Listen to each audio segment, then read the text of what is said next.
70। অবাক তো ব্যাপারটা, ডিসব্যান্ডিং হওয়ার এত বছর পর বৃদ্ধ সাতজন বিটিএস সদস্য এক হয়ে কনসার্টের আয়োজন করে।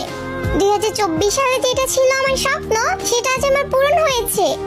আমিও সেই কনসার্টে কোটি কোটি আর্মি ছিলাম আমরা। এখন মাত্র কিছু সংখ্যক আর্মি, সবার বয়সে 40 থেকে 50 প্লাস হবে।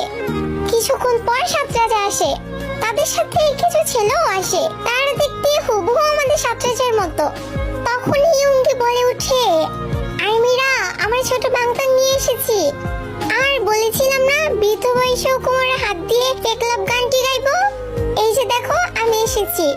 জিন বলে বুড়ো হয়ে গেছি, তারপরও I am alright handsome you know. সব আর্মিরা হাসির সাথে কান্নায় ভেঙে পড়ে। আমাদের ম্যাকমিলান বলে উঠে, তোমরা কান্না করো না, আমাদের কষ্ট হয়, ভালোবাসি তোমাদের অনেক। তাই তো দেখো এই বয়সে আমরা আবার এসেছি। জিহব বলে, I am your hope, you are my hope, I am J Hope. Namjoon বলে উঠে, ভালোবাসি আমি তোমাদের অনেক। থ্যাঙ্কস এত বছর পর আমাদের মনে রাখার জন্য। আমরা কোনোদিনও তোমাদের ভুলবো না, তোমাদের ভালোবেসে যাবো সারা জীবন।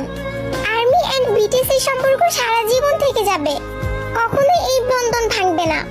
তারপর তারা একে একে অনেকগুলো গান গায়, সেই মনে করিয়ে দেয় পুরোনো দিনগুলোর কথা। এখন তাদের বিদায়ের পালা।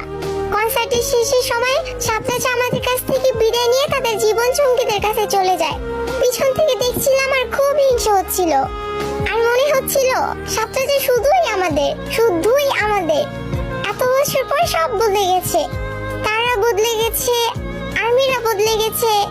বিটিএস আর আর্মিদের ভালোবাসা বদলাহীন। BTS army forever.